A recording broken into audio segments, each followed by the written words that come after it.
은혜로운 찬양 감사드립니다. 이제 다 함께 성경 말씀을 봉독하시겠습니다. 오늘 우리에게 주시는 하나님의 말씀은 로마서 1장 15절부터 17절까지의 말씀입니다. 제가 가지고 있는 성경은 신약성경 239페이지입니다.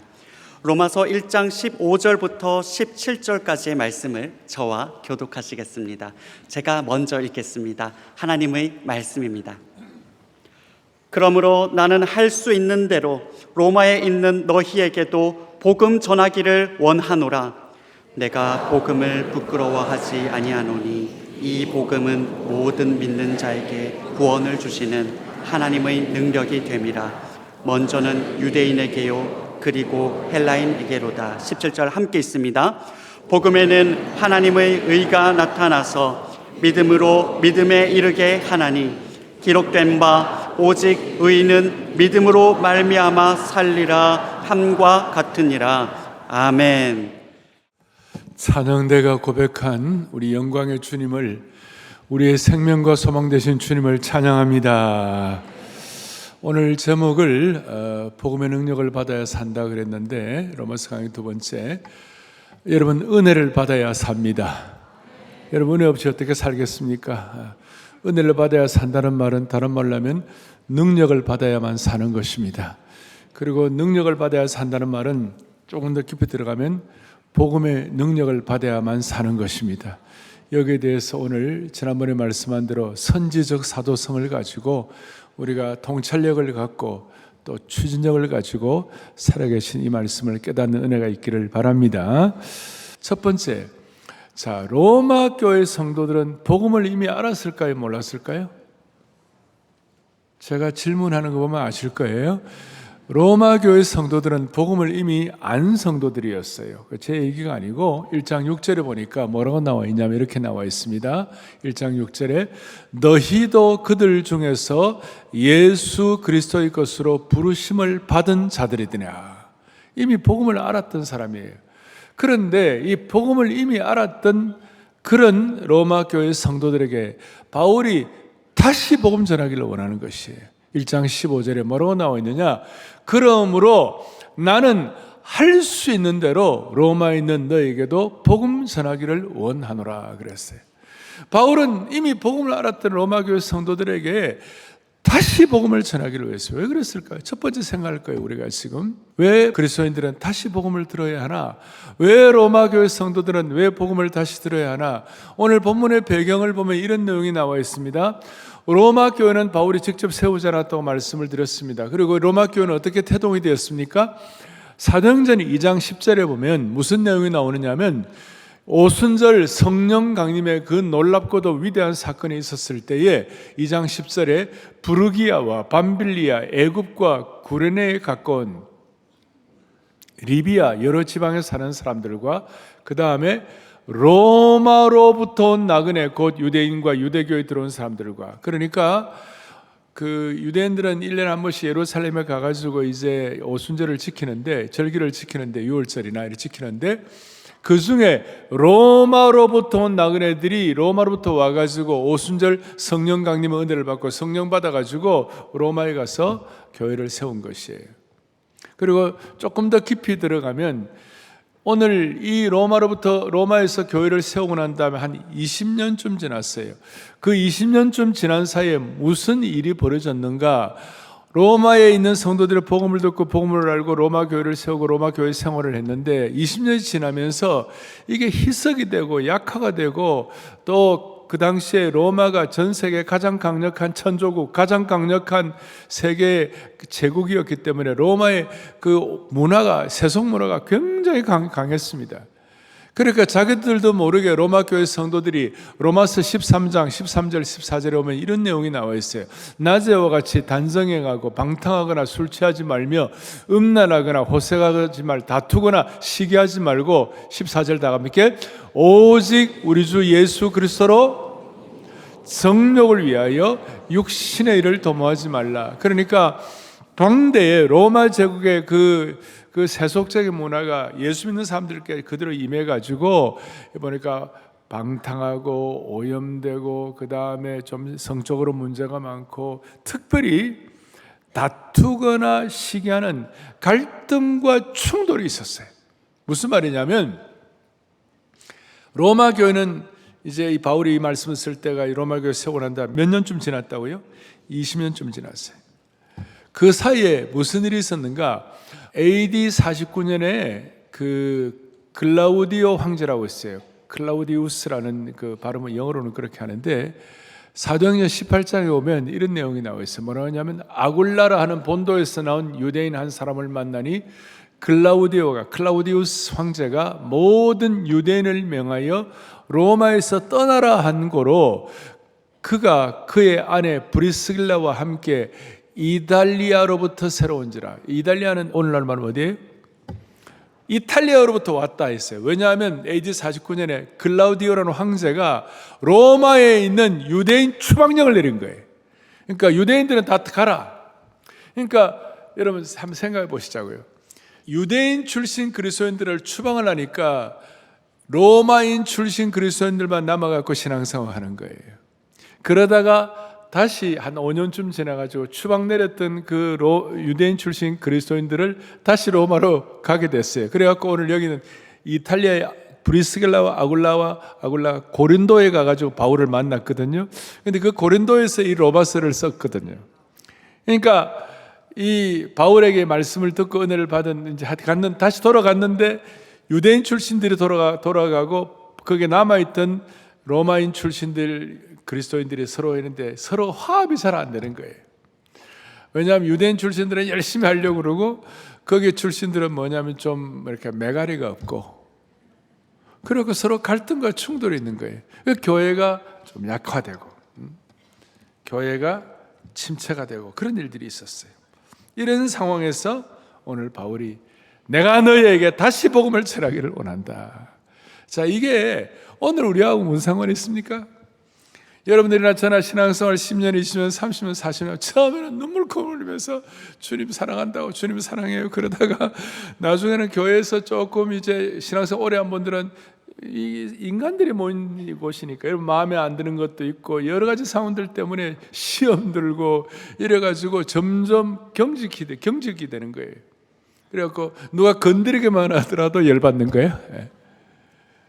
그리고 또 하나 그건 좀 나이 든 분들은 그러고 젊은 분들은 뭐가 있어도 이렇게 막 가슴 끓어오르고 또 프레시하고 또 열정적으로 하는 그런 것들이 없고 그냥 냉소적이야. 뭐가 되겠나? 그러면서 무슨 이래서 아이고 뭐 이런 식이에요. 거기에 무슨 창조적인 일이 일어나고 새로운 일이 일어나고 또 교회나 하나님의 나라가 막 세워지고 하는 그런 일이 잘 안 일어나는 거예요.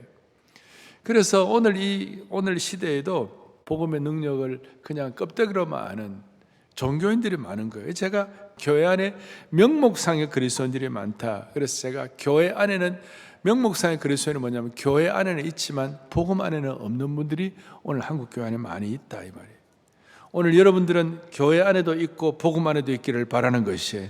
그런데 교회 안에는 있지만 복음 안에는 없는 분들이 있기 때문에 오늘날 교회가 다시 복음을 들어야 한다. 어떻습니까? 다시 복음을 들어야 한다. 그렇다면 복음의 핵심이 무엇인가? 복음이 무엇인가? 그랬을 때 우리는 흔히들 복음은 예수 그리스도의 십자가 죽음 부활로 말미암은 구원이다. 우리가 다 알고 있어요. 옛날에는 이런 내용들을 가지고 설명을 하면 사형리라든지 이런 걸 하면 웬만하면 하면 다 구원받고 하나님 앞에 예수님 영접하고 그랬어요. 근데 요즘은 다 무뎌가지고 어디서 듣도 보도 이상한 인포메이션을 잘못 들어가지고 머리가 오염돼가지고 이런 복음의 내용을 설명을 해도 감동이 없는 거예요.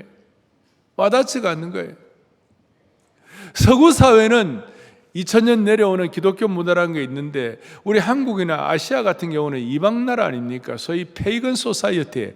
우리는 무속, 불교, 그 다음에 무슨 유교 이런 여러 가지들이 있어가지고 오늘 우리에게 이런 복음의 어떤 이런 내용들이 전해지더라도 이게 막 마음에 와 닿지 않는 거예요.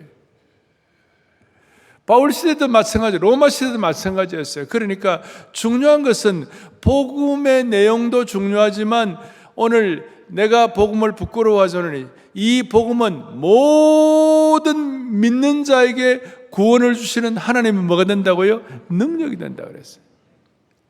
그래서 우리는 복음의 내용과 함께 복음을 한마디로 정의하라면, 복음을 define, 복음을 정의하라고 그러면, the definition을 내리라고 그러면 복음의 정의가 뭐냐? 죄송합니다. The gospel is the power of God.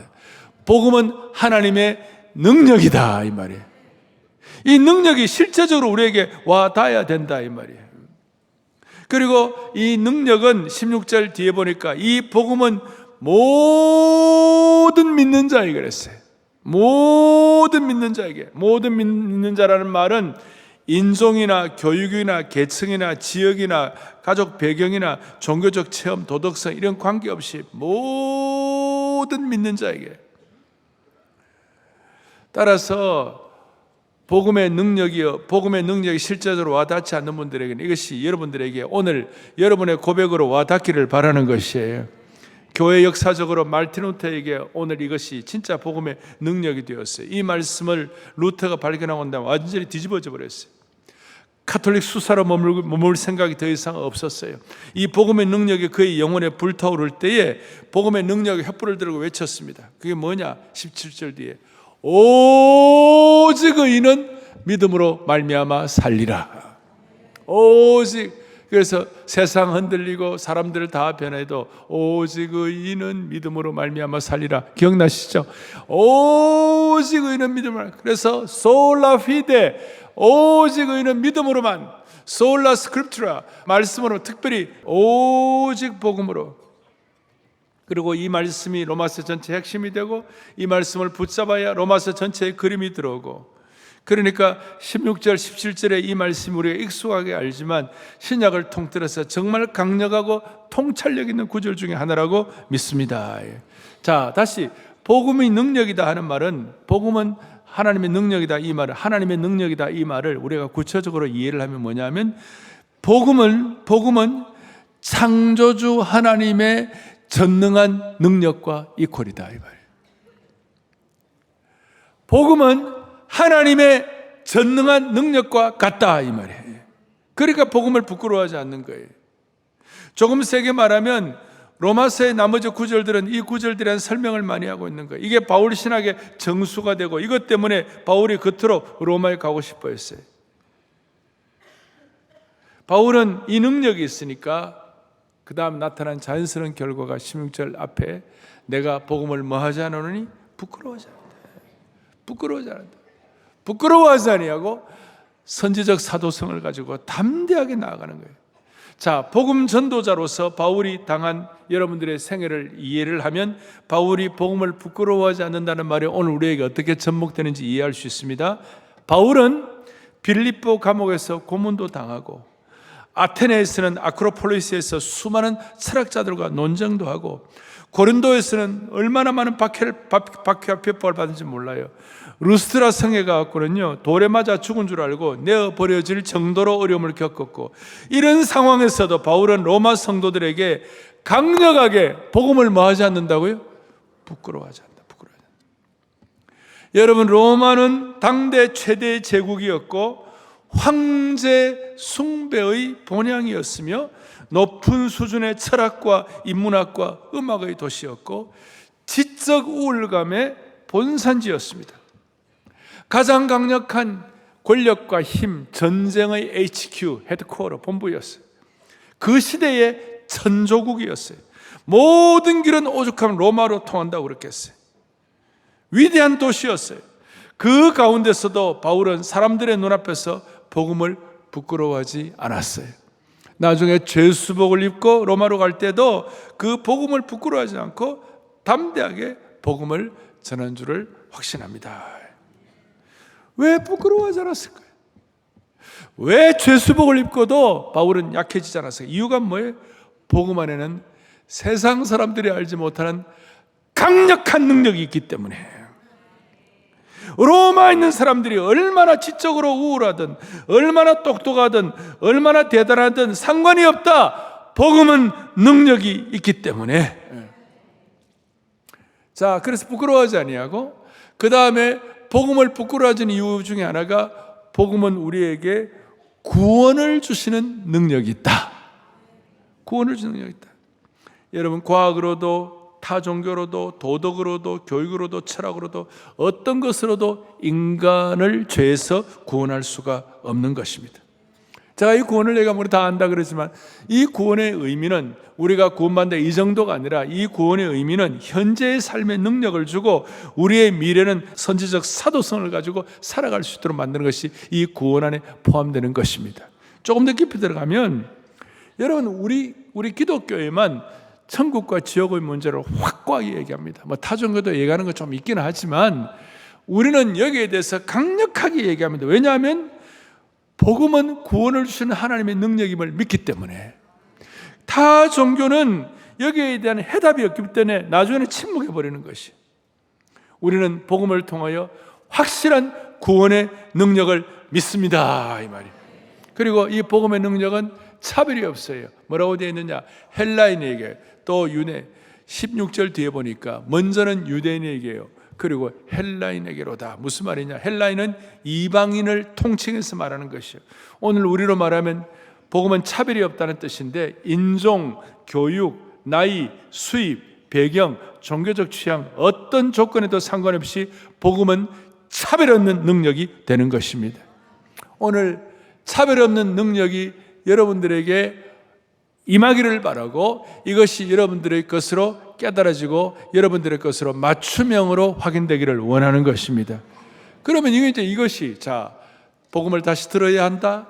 복음은 능력이 있다 그랬는데 이것이 여러분들과 무슨 상관이에요? 오늘 이 내용이 여러분들의 복음이 되어야 되는 것이에요. 저뿐만 아니라 여러분들 각자의 복음이 되어야 되는 것이에요. 무슨 말이냐면 오늘 바울이 복음을 설명할 때 로마서 1장 1절에 뭐라고 얘기하느냐 이렇게 얘기해요. 이 복음을 하나님의 복음이다 그렇게 얘기해요. 또 로마서 1장 9절에 보니까 뭐라고 나와 있느냐 그의 아들의 복음이다 얘기해요. 그런데 이 하나님의 복음과 그의 아들의 복음이 나중에 2장에서는 뭐라고 되어 있느냐 2장 시작 나의 복음이다. 그 다음에 또 보니까 16장에도 보니까 바울이 복음을 나의 복음이라 그랬어요. 그러니 오늘 사랑하는 형제자매 여러분, 오늘 이 말씀을 듣는 모든 성도들 여러분, 구원을 주시는 하나님의 능력 있는 복음이 할아버지 복음이 아니고 우리 순장님의 복음이 아니고 우리 어떤 중직자의 복음이 아니고 목사의 복음이 아니고 여러분의 복음이 되기를 원하는 것이에요. 나의 복음이 되기를 원하는 것이에요. 나의 복음이 되어 나의 복음. 그의 아들의 복음, 그 다음에 하나님의 복음만 끝나면 안 되고 이것이 나의 복음. 바울이 이걸 나의 복음이라고 부르는 것이 왜 그렇습니까? 바울이 이 복음이 개인적인 능력이 되어가지고 이 복음이 그의 삶 전체가 그의 존재를 사로잡는 삶의 고백이 되었기 때문에. 무슨 말이냐? 바울에게 있어서 그의 삶 자체가 복음으로만 설명될 수 있고 복음에 기초하고 있기 때문에. 바울에게 있어서 복음이라는 단어를 지워버리면 그는 텅 빈 존재일 뿐 아무것도 남지 않기 때문에. 이런 의미에서 나의 복음은 나의 인생이 걸린 복음이요 나의 정체성을 규정하는 복음을 의미하는 것이에요. 여러분, 제가 부탁하는 것은 저나 여러분이나 저는 풀타임 사역자로 섬기지만 우리는 일생의 사업을 우리 여러분의 삶을 여러 가지 영역에서 직업을 갖고 살고 있지만 어떤 직업을 갖든 어떤 상황에든 상관이 없이 저와 여러분의 일생이 복음으로만 설명되어지는 인생이 되기를 소망하는 것이에요. 복음으로 인생. 이것이 오늘 우리가 와닿아야 돼. 이것이 나의 복음으로 와닿아야 돼. 그래서 우리는 복음을 부끄러워하지 않는 자리까지 가야 되는데 제가 이제 좀 해봤어요. 복음이 나의 복음이 되면 나의 실패, 나의 과거, 나의 상처까지도 이 복음의 능력 아래 둘 수가 있는 것이에요. 두 번째, 복음이 나의 복음이 되면 더 이상 세상에 주는 수치는 나의 최종 언어가 아닌 줄로 믿습니다. 수치도. 세 번째, 이 복음이 나의 복음이 되면 사람들의 어떤 비웃음과 조롱보다도 하나님의 능력이 더 크기 때문에 복음을 조금도 부끄러워하지 않는 줄로 확신하는 것이에요. 그래서 언제든지 다시 시작할 수 있는 것이에요. 나의 복음으로 부부싸움을 가열차게 하더라도 복음이 나의 복음이 되면 다시 이해하고 다시 회복하고 다시 시작할 수가 있는 것이에요. 복음이 나의 복음이라는 뜻이 이런 뜻이에요. 다시요. 이 복음이 엄마의 복음이 아니에요. 이 복음이 아버지의 복음이 아니에요. 이 복음이 할아버지의 복음이 아니에요. 우리 믿음 좋은 분들의 복음만이 아니에요. 이 복음이 나의 복음이 되기를 원하는 것이에요. 이것 때문에 여러분 정체성이 어떻게 되느냐? 여러분들 앞으로 이메일 번호를 이렇게 봐요.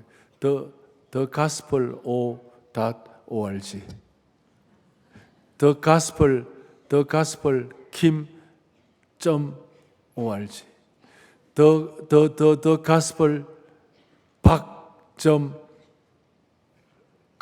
이렇게.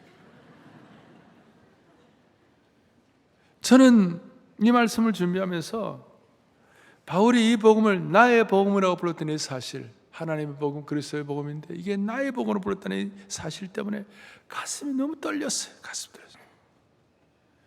사랑하는 형제자매 여러분, 오늘 우리가 바울처럼 나의 복음으로 부를 수 있기를 바라는 것이에요. 여러분과 저에게 복음이 뭡니까? 물론 복음은 하나님의 복음이요 그의 아들의 복음이지만 그와 동시에 다시 한번 오늘 이 시점에서 저와 여러분에게 나의 복음이 되기를 간절히 바라는 것이에요. 그리고 우리 모두는 이 나의 복음으로 무장하고 로마서의 산을 올라가기를 원하는 것이에요. 고봉으로 올라가야 되는 것이에요. 나의 복음으로 한 사람 한 사람, 사랑의 교회 안에 한국교회 성도들이 이 복음을 나의 복음으로 무장하고 고백할 수, 한 분 한 분이 고백할 수 있다면 한국교회는 소망이 있는 것이요. 오늘 여러분들이 나의 복음으로 외치고 선포할 수 있다면 말씀을 강의하는 저로서는 이거보다 더 기쁜 일이 또 어디에 있겠어요? 그러니까 이 복음이, 이 나의 복음으로 고백하는 그 순간 무슨 일이 벌어요? 나의 정체성이 확인되는 것이에요. 우리가 아까 말한 대로 나의 복음이 되면 더 이상 세상에 주는 수치와 나의 과거, 나의 상처 다 복음 안에 두기 때문에 여러분의 정체성이 복음 안에 있는 것이에요. 그러니까 우리는 세상이 나를 판단하는 것이 중요한 것이 아니라 피의 복음이 나를 판단해야 되는 것이에요. 그래서 복음적 그리스도인들이라는 것은 주님이 나를 판단하시기 때문에 어떻게 보면 세상적으로 우리는 실패자가 있을 수가 없는 것이에요. 복음 때문에. 우리 모두는 우리의 삶의 현장에서 나의 복음이라는 목걸이를 걸 수 있기를 원합니다. 수많은 여성들이 값진 보석으로 만든 명품 목걸이를 목에 걸고 다니는 것을 자랑으로 생각합니다. 그런데 저와 여러분은 나의 복음이라는 목걸이를 그 명품 목걸이보다 더 큰 자랑으로 당당히 드러내기를 소망합니다.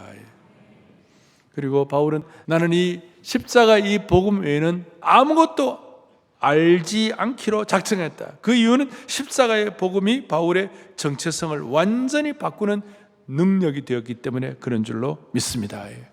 따라서 바울 빼기 바울 마이너스 복음은 뭐가 되는 거예요? nothing이에요. 바울 마이너스 복음은 제로가 되는 것이에요. 오늘 여러분들의 이름, 여러분들의 땡땡땡 빼기 그 다음에 복음은 제로가 돼야 되는데 안 그런 사람들이 너무 많아. 땡땡땡 빼기 복음이 너무 많아요. 너무 많아. 여러분의 이름 빼기 복음이 새로운 인생이 되기를 원하는 것이에요. 이거는요 어떻게 보면 압도적이에요. 어떻게 보면 아주 무시무시한 방정식이에요. 바울의 복음, 바울이 만든 복음 방정식으로 난 다른 거 외에는 알기를 원치 않다 그랬으니까 기본적으로 오늘 이 말씀을 듣는 저와 여러분 모두는 강력한 복음 방정식의 은혜가 우리에게 있기를 원하는 것이에요. 오늘 저와 여러분들은 복음으로만 우리가 판단받기를 바라고 우리의 정체성은 복음을 통해서 선포되기를 바라고 우리의 정체성은 복음으로 평가가 되기를 원하는 것입니다. 그런 차원에서 우리는 실패자가 없는 것입니다. 나의 복음으로 다시 무장하는 은혜가 있기를 소망합니다. 그러면 저는 복음 다시 들어야 되고 또 뭘 말씀을 드렸습니까? 복음은 능력이고 그리고 이 복음이 나의 복음이 되어야 될 때 이럴 때 나타나는 결과와 현상이 있습니다. 어떤 현상이 있습니까? 오늘 본문에 보니까 실제 능력이 나타났는데 로마서 1장 15절, 16절에 17절에 이 복음의 능력에 대한 내용이 다시 한번 능력에 대한 복음의 능력이라고 그랬어요. 로마서 15장 18절 19절에 이와 같이 다시 한번 설명이 되고 있는데, 로마서 15장 18절에 보겠습니다. 그리스도께서 이방인들을 순종하기 위하여, 오늘 저와 여러분들이 이 말씀을 깨닫도록 바울을 통하여 우리에게 역사하신 것, 능력으로 나타난 것 외에는 내가 감히 말하지 아니하노라. 복음은 능력이다, 그렇게 하면서. 그리고 18절 뒤에 그 일은 그냥 말 정도만 아니라 행위로 나타나는데, 로마서 15장 19절에 있는 말씀을 또박또박 같이 크게 합독하겠습니다. 본당, 별관, 방송, 우리 모든 에세스 여러분들 크게 합시다. 19절 다 함께요. 표적과 기사의 능력으로, 성령의 능력으로 이루어졌으며, 그리하여 내가 예루살렘으로부터 두루 행하여 일루리곤까지 그리스도의 복음을 편만하게 전하였노라. 아멘. 바울에게서 복음 빼면 아무 제로인데, 바울에게 있어서 복음의 능력으로 나타나가지고 그것이 말과 특별히 행위로, 표적과 기사와 능력으로, 성령의 능력으로, 이것이 온 땅에 펼쳐지게 되는데, 소아시아 지역뿐만 아니라 동부 유럽, 유럽까지 줘서 일루리고는 지금 알바니아, 그까지 이것이 편만하게 펼쳐졌노라. 할렐루야. 복음의 능력이 있다는 것이, 표적과 기사와 능력을 통하여 성령의 능력으로 복음이 편만하게 오늘 이 자리까지 펼쳐진 줄로 믿습니다. 예수님께서는 항상 얘기할 때 예수님의 사역은 능력이 같이 따라간다. 마태복음 12장에 뭐라고 말씀하시냐, 이렇게 말씀하시죠. 그의 능력, 주님 말씀한 능력 가운데 내가 하나님의 성령을 힘입어 귀신을 쫓아내는 것이면 하나님의 나라가 이미 너에게 임하였느니라. 실질적으로 삶의 현장 가운데 귀신 들린 자가 쫓겨나는 역사가 일어나게 되는 것입니다. 대표적으로 복음의 능력이 되기 위해서, 복음이 능력되기 위해서는 강력한 귀신을 쫓아내는 같은 그런 은혜가 우리 가운데 체험되어야만 할 줄로 믿습니다. 자, 이걸 설명하기 위하여 좀 예를 하나 드리겠습니다. 한 10여 년 전에 OC 인터내셔널이라는 세계적인 복음단체가 있는데, 거기에 딕 힐리스라는 책임자가 있었어요. 이번에 중국에 선교를 하러 갔어요. 어느 날 선교를, 중국 군인이 아내를 데리고 이 딕 힐리스 이 선교사님 온 거예요. 보니까 아내가 귀신이 들린 거예요. 제가 말씀드리지만 정신병 들린 사람은 정신병원에 가면 되고, 귀신 들린 자는 쫓아내야 되는 것이에요. 그런 게 있어요. 그런 게 있어요. 그러면서 그 군인이 귀신 들린 아내를 데리고 오면서 자기 너무 간절한데, 자기가 듣기로서는 기독교는 능력이 있다, 예수님은 능력이 있다, 또 복음은 능력이 있다, 이걸 제가 들었는데, 이게 사실이라면 선교사님이 고쳐주세요. 이 귀신 문제를, 아내의 귀신을 쫓아내냈어요. 그런데 문제는 뭐냐면, 이 선교사님 미국에서 좋은 교육을 받고 이런 소위 귀신의 능력과 부딪히는, 귀신 들린 자를 쫓아내는 이런 현장을 별로 체험을 한 적이 없어요. 그러니까 이게 익숙하지가 않는 거예요.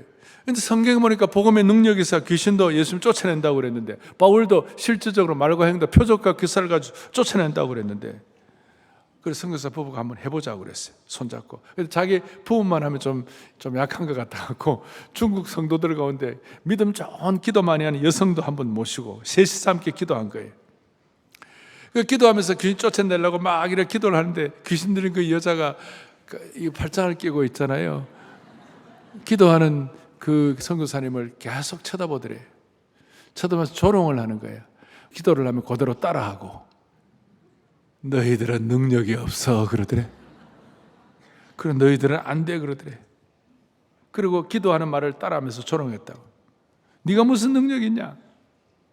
그럴 때 선교사님의 글에 이런 글이 쓰여져 있어요. 우리는 귀신이 조롱하는 그 고통 가운데서,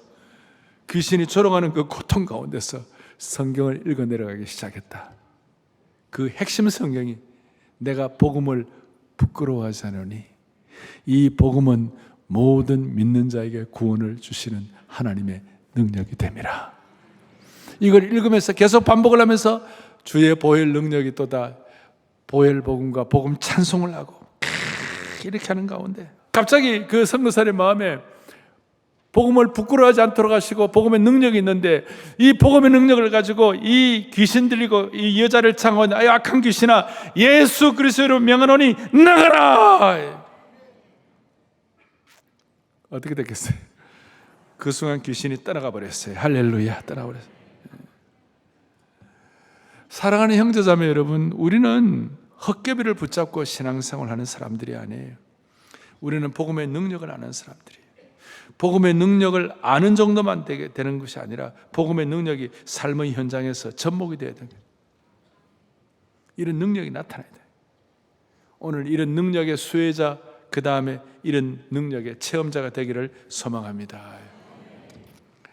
저는 저희 부친의 교회를 개척할 때에 우리 부친과 함께 동역했던 여전도사님이 계셨는데, 우리 부친보다 나이가 많으신 분이었어요. 그 여전도사님 이름이 설한 전도사님이라는 분인데, 그 당시에 저 부산 쪽에서는 아주 귀신 쫓아내는 은사가 있는 전도사님이었어요.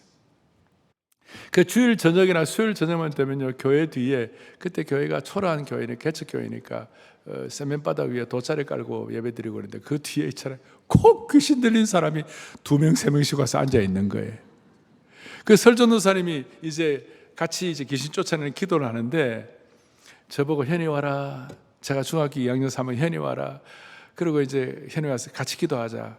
그런데 이제 옆에 저 밖에서 또 돌아다니고 있는 고2, 고3 형들이 있어요. 고3 형들도 데리고 와라. 그래서 제가 고3 형들을 막 데리고 와 같이 기도를 했어요. 기도를 하는데 고3 형들이 벌벌 떠는 거야. 막 기도하는데 고3 형 왜 떨어? 그러니까, 야, 내가 듣기로서는 그 고3 형들이 하는 얘기예요. 귀신 들린 자를 위해 쫓아내는 거에 막 기도를 하면 귀신 들린 사람이 나갈 때 그 주위에서 기도하는 사람들 가운데 제일 믿음 없는 사람한테 쏙 들어간다 하더라. 제일 믿음 없는 사람들. 아이고, 그러면서 벌벌 떠는, 내가 알거든. 그 형들 엄마한테 거짓말해가지고 돈 타내가지고 뭐 다른 거 뭐 하고 뭐 여자들 꼬문이 따라다니고 뭐 내가 다 알거든. 능력이 없는 거야. 벌벌벌 떠는 거야. 그런데 나는 지금도 기억해요. 그 이제 설한 전사님 나중에 미국 가셔갖고도 이건 사역을 하셨는데, 그분이 나가는 교회에 제가 산호세, 그 당시에 제일 침략교회라고 큰 집회를 하는데, 산호세에서 오는데 막 강단에 가서, 제가요 한때는 집회를 잘했어요. 아실란가 몰라요. 40대 초반 중반에 막 어마어마하게 사람들, 그 설전사님이 와가지고 나한테, 목사, 옛날 능력이 나왔네. 이거 하나님의 나라는 말이 있지 않고 능력이 있는 거예요. 여러분, 우리는 복음은 나의 복음이 되어야 되고, 복음은 하나님의 능력이 되어야 되는 것이에요. 하나님 능력. 저는 이런 의미에서 제가 오늘 여러분들에게 부탁드리고 싶은 것이 있어요. 옛날에 이런 말씀이 있죠. 순간의 선택이 10년을 좌우한다. 들어보셨죠? 예? 우리는 지금 우리가 어떻게 사느냐, 예를 들어 건강에 관한 문제, 지금 우리가 어떻게 우리가 음식을 먹고, 어떻게 여러분들 운동을 하고, 어떻게 자신을 추스리고, 특별히 스트레스를 어떻게 관리하고, 이런 것이 앞으로 5년, 10년 뒤에 건강을 결정할 거 아니에요. 마찬가지예요. 지금 저와 여러분이 복음의 능력을 나의 복음으로 어떻게 여러분들이 정확하게 체득하고 고백하고 살아내느냐에 따라서 앞으로 향후 10년이 결정될 거예요. 사랑의 교회는 5년, 10년 뒤가 더 좋은 교회가 되기를 바랍니다. 이거는 어떤 눈에 보이는 교회뿐만 아니라 눈에 보이는 무형교회인 여러분 한 사람 한 사람이 지금보다 5년, 10년 뒤가 더 좋은 신앙생활, 더 좋은 은혜를 받고 살려면 지금 여러분들이 복음의 능력을 나의 복음으로 선포해야 되는 것이, 나의 복음으로. 이 복음을 부끄러워하지 말아야 되는 것이, 이 복음 앞에 우리는 경직되거나 이 복음 앞에 냉소를 짓거나 이런 게 아니고, 정리를 하십시다. 오늘 이 말씀을 깨닫는 것뿐만 아니라 이 말씀을 먹고 체화하기를 바라는 것입니다. 날마다 복음의 능력을 먹고 살기를 원하는 것입니다. 여러분, 예를 들어서 세계에서 가장 강력한 어떤 그 치유의 약이 있다고 하십시다.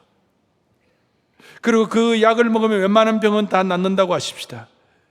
그런데 아무리 좋은 약, 아무리 괜찮은 약이 있다 하더라도 그 약을 선반 위에 모셔다 놓고 위에 올려놓고 먹지 않으면 무슨 의미가 있겠어요? 그 약병의 포장지를 뜯고 약병을 내려가지고 뚜껑을 열어서 그 약을 내 입에 털어넣어야 내 것이 되는 것이에요. 복음의 능력을 제가 아무리 말해봐야 무슨 소용이 있겠어요? 이 총체적인 복음의 능력을 선반 위에 관상용으로 두지 말고 갖고 내려와서 여러분의 것이 되어야만 하는 것이에요. 이것이 여러분들에게 말로만 들려지지 않기를 원하는 것이에요. 이거 실제적인 사건인데, 그러니까 복음의 지식이 복음의 실제적인 사건으로, 복음의 교리가 실제적인 체험으로 선반 위에 있는 이것이 우리의 심장 속으로 옮겨져야 되는 것이에요. 선반 위의 신앙이란 것은 오늘 이 설교를 들었으니까 됐다라고 여기는 정도, 마음의 감동을 받았으니까 충분하다 그 정도, 이런 것은 복음을 선반 위에 두는 것을 똑같아요. 복음을 인정은 하지만 복음의 통치는 받지 않겠다. 이것은 약을 먹지 않는 것이, 말씀을 듣지만 말씀을 순종하지 않는 것은 선반 위의 신앙의 핵심이에요. 성경은 말씀을 듣기만 하고 행하지 않는 것을 자기 기만이라고, 야고보서 1장 22절에 너희는 말씀을 행하는 자가 되고 듣기만 하여 자신을 속이고 기만하지 말라. 오늘 이 복음이 선반 위의 복음이 되지 않기를 바라는 것이에요. 이게 나의 복음으로. 그래서 이 여러분들 젊은이들 가운데 내가 복음을 듣고 복음을 믿긴 하겠지만 내가 어떤 신앙의 기준선을 놓고 그 선을 넘어서는 난 안 하겠다, 이렇게 하면, 경계선을 안 넘어가려고 하면, 복음의 능력의 경계선을 딱 넘어가지 않으려고 하면 이것이 삶의 복음으로는 이것이 체화되지 않는 거예요. 그래서 제가 써놓았어요. 뭐라고 써놨냐? 선반신앙에서 뭐예요? 나의 복음이 돼. 선을 끊어놓은 복음에서 나의 복음이 되어야 되는 거예요. 그래서 여러분 저를 한번 따라하겠습니다. 실제로 선반신앙에서 나의 복음으로, 선반신앙에서 심장신앙으로, 할렐루야. 복음은 지금도 우리를 극복시켜 준 능력이 있는 것입니다. 말할 수 없는 주의 크신 복음은 갈보리 십자가, 놀라운 능력이 내게 임했네. 아멘. 놀라운 치유가 내게 임했네. 내가 매일 십자가 앞에 더 가까이 가오니 구세주에 흘린 보혈 피로서 나를 정케 하시고 새롭게 하여 주옵소서. 주의 음성을 내가 들으니 사랑하는 말일세. 주의 복음을 내가 들으니 사랑하는 말일세. 믿는 마음으로 주께 가오니 이것이 나의 복음이 되게 하여 주시옵시고, 선반신앙에서 심장신앙이 되게 하여 주옵소서. 이것이 현재 실체적인 능력으로 나타나게 하여 주옵소서. 가슴에 손을 얹고 기도하겠습니다. 자비로우신 하나님 아버지, 감사합니다. 로마서의 말씀을 듣게 하신 주님을 찬양합니다. 우리에게 있는 수많은 복음의 거울이 세상의 어떤 세상 먼지 이런 것들로 다 희미해지고 있는 것들이 있다면, 로마서의 말씀으로 이 희미해진 복음의 거울이 깨끗하게 닦이게 하여 주시옵소서. 복음은 우리를 침체와 쇠퇴와 갈등과 충돌에서 다시 일으키시는 하나님의 전능하신 능력인 줄로 믿사오니, 오늘 이 말씀을 통하여 다시 한번 우리를 살려주시옵소서.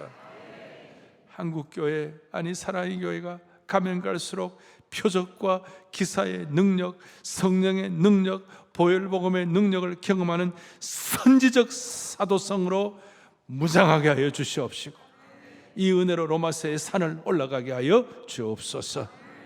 우리에게 있는 무력한 선반신앙이 있다면 깨어나서 나의 복음으로 가슴이 쿵쿵 뛰는 강력한 심장신앙으로 변화되게 하여 주시길 원하옵고, 우리 주 예수 그리스도 이름으로 간절히 기도 올리옵나이다.